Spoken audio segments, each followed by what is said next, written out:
Hi everyone, this is for my students of architecture. Others can kind of scroll down, or maybe you can hit a like. Yeah, all right. And let me tell you, that this video is sponsored by CAD Software Training Services Private Limited, Kolkata Center, hosted by the faculty of Methodist Academy in Kolkata. So a very big thumbs up for them as well. Yeah. You know, I had been practicing as an architect for the past 2 decades across India and abroad. With my hands-on experience in designing numerous projects, I have formulated some very basic strategies for my students of architecture. Well, let's talk about 5 of the very basic essential architectural design softwares which the students must be aware of. Yeah? Because you know, digital design is absolutely crucial in today's architecture. Clients or even your professors might expect to see that more than just a hand drawing concept drawings and physical models. They might want to see virtual representation that offers more and more of detail in the third dimension.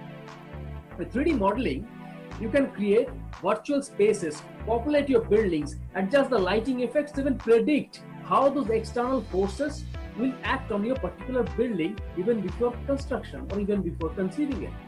But remember, don't expect to have those excellent benefits from those softwares if you are using the wrong software firstly. Secondly, if you are not using the right software in the right way, and if you have not learned the right software from the right place. Yeah. Your choice must suit your needs and be suitable for your work setup.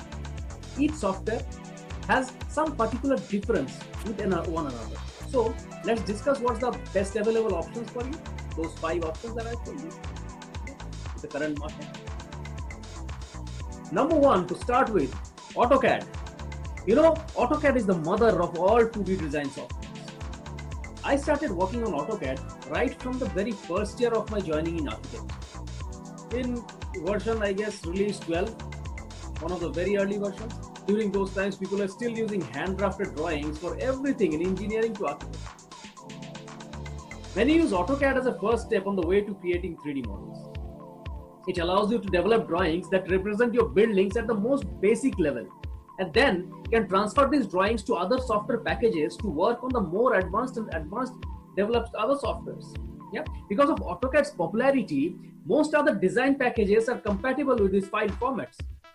Further, AutoCAD is useful teaching tool for teachers like us. Users can change preferences and use it to learn the basics about maybe line weights and design layers and so on. Architects can even access an industry-specific version of the software.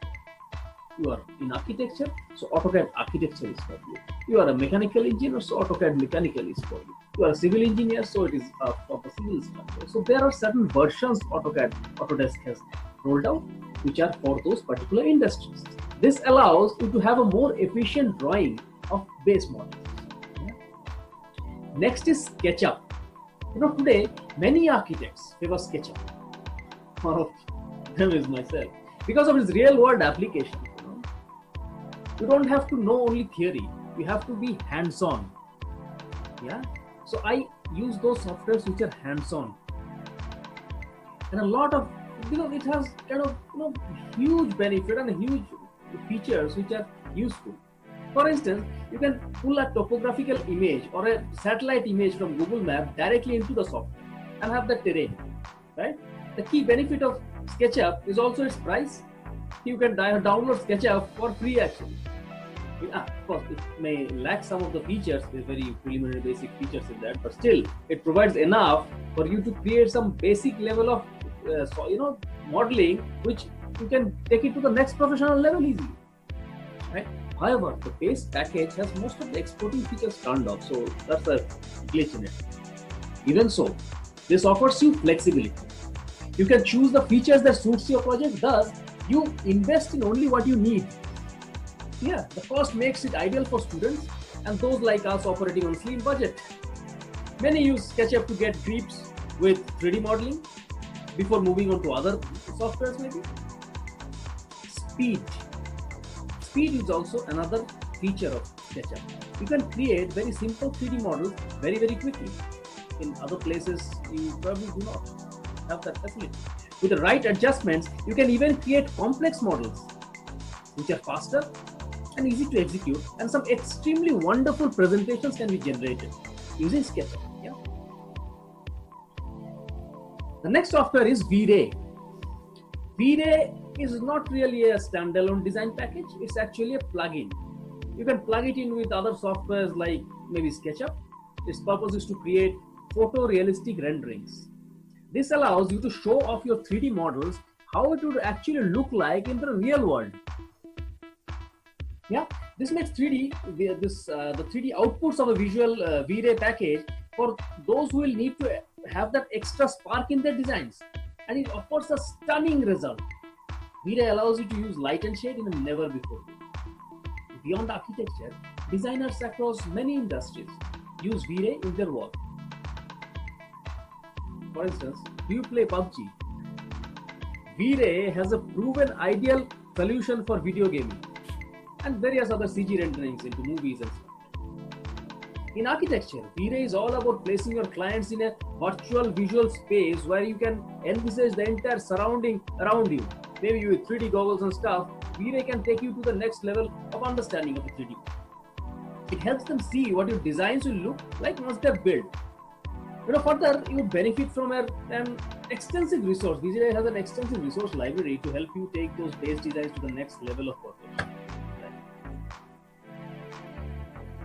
Well, coming to the next package, 3D Max. 3D Max is a core software for 3D drawings into architectural projects or for that matter other disciplines.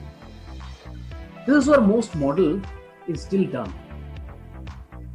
3D Max can handle lighting, materials, rendering, animation, or it can extend using some rendering plugins like even V-Ray.